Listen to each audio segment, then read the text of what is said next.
Hello everyone, আমি Rozina and welcome back to my channel Rozi's Recipes. আজ আমি তোমাদের সাথে শেয়ার করতে চলেছি ভিন্ডি দো পেঁয়াজা। বাড়িতে কোনো গেস্ট এলে এই রেসিপিটি একদিন ট্রাই করতে পারো। মাছ মাংসর যে কোনো রেসিপির সাথে কিন্তু সমান টক্কর দেওয়ার মতো। অবশ্যই একদিন বাড়িতে ট্রাই করো, আশা করি তোমাদের ভালো লাগবে।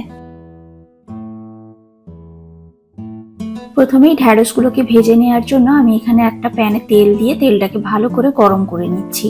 তেলটা ভালোভাবে গরম হয়ে গেলে ধুয়ে কেটে রাখা ঢ্যাঁড়সগুলো আমি এতে দিয়ে দিলাম।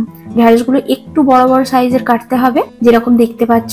এবার ঢ্যাঁড়সগুলোকে হাই ফ্লেমে একটু ভালো করে আমি ভেজে নেব। তেলে দেওয়ার কিছুক্ষণ পরেই দেখবে ঢ্যাঁড়স থেকে একটা হরহরে জলের মতো বের হয়। সেই জলটা শুকিয়ে যাওয়া অবধি ঢ্যাঁড়সগুলোকে আমি ভেজে নেব।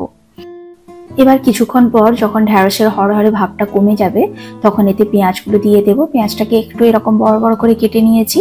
পেঁয়াজগুলোকে দিয়ে হাই ফ্লেমেই কয়েক সেকেন্ড একটু নেড়ে চেড়ে নেব। এবার কিছুক্ষণ পর ঢ্যাঁড়সগুলো একটা আলাদা জায়গায় তুলে রেখে দেব। এবার সেম প্যানেই দিয়ে দিচ্ছি ছোট ছোট করে কেটে রাখা আদা কুচি। আদা কুচিটা দিয়ে মিডিয়াম ফ্লেমে এটাকে একটু ভালো করে ভেজে নেব, যাতে আদার র গন্ধটা চলে যায়। এবার কিছুক্ষণ পর দিয়ে দিলাম একদম ছোট ছোট করে কুচিয়ে রাখা পেঁয়াজগুলো। পেঁয়াজগুলোকে দিয়ে একটু ভালোভাবে ভেজে নেব। পেঁয়াজগুলো যখন ভালোভাবে ভাজা হয়ে যাবে তখন এতে দিয়ে দিচ্ছি একটা টমেটো এরকম ছোট ছোট করে কেটে নিয়েছি। তার সাথে দিয়ে দিলাম স্বাদ মতো নুন, হলুদ গুঁড়ো, লঙ্কা গুঁড়ো, জিরে গুঁড়ো আর সামান্য পরিমাণ গোলমরিচের গুঁড়ো। এবার এই মশলাগুলো দিয়ে খুব ভালোভাবে নেড়ে চেড়ে মিক্স করে লো ফ্লেমে ঢাকনা লাগিয়ে টমেটোগুলো সেদ্ধ হওয়া অবধি ওয়েট করব। এবার কিছুক্ষণ পর আমি ঢাকনা খুলে নিয়েছি। টমেটোগুলো কিন্তু এখন সেদ্ধ হয়ে গেছে। একটু নেড়ে চেড়ে এতে দিয়ে দেবো ফেটিয়ে রাখা টক দই। এখানে আমি 2 চামচ দই নিয়েছি আর দইটাকে খুব ভালোভাবে ফেটিয়ে নিতে হবে যাতে লাম্পস না থাকে। এবারে দইটা মশলার সাথে দিয়ে একটু কষিয়ে নেব।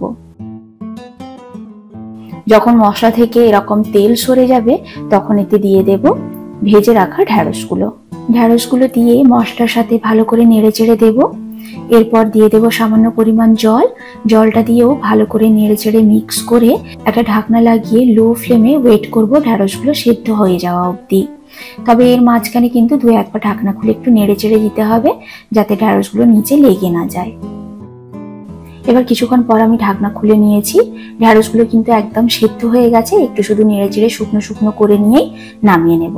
তবে শেষে কিন্তু একটু ধনেপাতা কুচি আর একটু কাঁচা লঙ্কা কুচি যদি ছড়িয়ে দাও তাহলে কিন্তু খুব ভালো লাগে খেতে। আমার কাছে ধনেপাতাটা নেই বলে তাই আমি দিলাম না। এবার গ্যাসের ফ্লেমটা আমি অফ করে দিচ্ছি। এটা কিন্তু একদম রেডি আর এটা এরকম শুকনো শুকনোই থাকবে। এবার গরম গরম সার্ভ করতে হবে।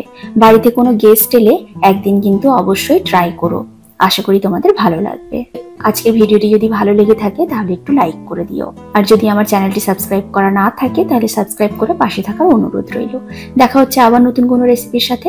Till then take care, bye by.